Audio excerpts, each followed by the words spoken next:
মাদ্রাসার বড় হুজুর একটা ঝুড়ি দিয়েই প্রমাণ করে দিল। আকিব ভাই একটু দাঁড়ান, না বলে কে মাদ্রাসা থেকে ছাত্রকে নিয়ে যাচ্ছেন যে? বলে কয়ে নিয়ে যাওয়ার প্রয়োজন মনে করছি না, ওকে আর মাদ্রাসায় পড়াবো না। মাদ্রাসায় পড়াবেন না কেন? কারণটা আপনার না জানলেও চলবে। কোনো কারণ ছাড়া তো গাছের একটি পাতাও নড়ে না, নিশ্চয়ই কোনো কারণ আছে। কারণ জানতে চান? ও কুরআন হাদিস কিছুই মনে রাখতে পারে না, ওর মেমোরি লস। ওকে শুধু শুধু মাদ্রাসায় পড়িয়ে টাকা নষ্ট, সময় নষ্ট। তার মানে আপনার ছেলে কোরআন হাদিস মনে রাখতে পারছে না বলে আপনি মাদ্রাসা থেকে নিয়ে যাচ্ছেন? জি, এবার তো ক্লিয়ার। এবার আমাকে যেতে দেন। যেতে পারবেন, তবে একটি শর্ত আছে। শর্ত? কি শর্ত? আসেন আমার সাথে। আপনার সাথে আমি কোথায় যাব?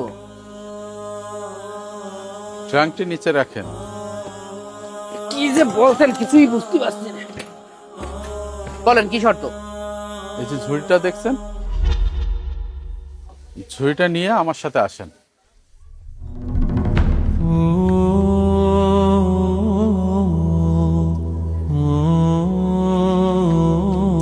হুজুর, এই ঝুড়িতে আমি কি করব? আপনি তো কিছুই বলছেন না। আমার সাথে আসেন, বুঝতে পারবেন। হুজুর দাঁড়ান, আগে বলেন তো এই ঝুড়িতে আমি কি করব? এই ঝুড়িতে করে আপনি যদি নদী থেকে আমার জন্য এক ঝুড়ি পানি আনতে পারেন, তাহলে আপনি আপনার ছেলেকে নিয়ে বাসে যেতে পারবেন। এখন বুঝতে পারছি। কি বুঝতে পারছেন? আমার ছেলে আপনার মাদ্রাসায় পড়ে কেন কুরআন হাদিস মুখস্থ করতে পারে না আমার বোঝা হয়ে গেছে। মাদ্রাসার হুজুরির মেন্টালিটি যদি এমন পাগলের মতন হয়, সেই জায়গাটায় অন্তত আমার ছেলে কুরআন হাদিস কোনোদিন মুখস্থ করতে পারবে না। আপনি রেগে যাচ্ছেন, মাথাটা ঠান্ডা করেন। যদি আপনি আপনার ছেলেকে নিয়ে বাসে যেতে চান, তাহলে আপনাকে এই কাজটা করতেই হবে। যান, এক ঝুড়ি পানি নিয়ে আসেন। যত সব পাগল ছাগল। হুজুর, এই যে আপনার ঝুড়িতে পানি তুলছি, আপনি যে মনে করছেন এটা বালতি, এটা কি বালতি? এই দেখেন সব পানি পড়ে গিয়েছে। এই নেন আপনার ঝুড়ি।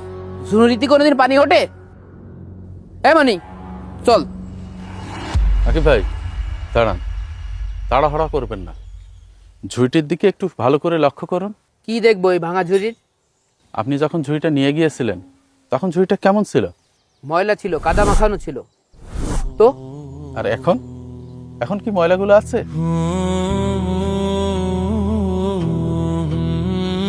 না, একদম পরিষ্কার হয়ে গেছে।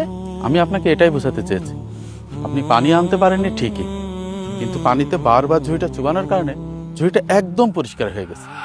আপনি কি বোঝাতে যাচ্ছেন হুজুর? একটু ক্লিয়ার করে বলুন তো। আপনার সন্তান মাদ্রাসায় পড়ছে, কোরআন হাদিস শিখছে, তার মানে এই নয় যে ওকে কোরআন হাদিস মুখস্থ করে ফেলতে হবে।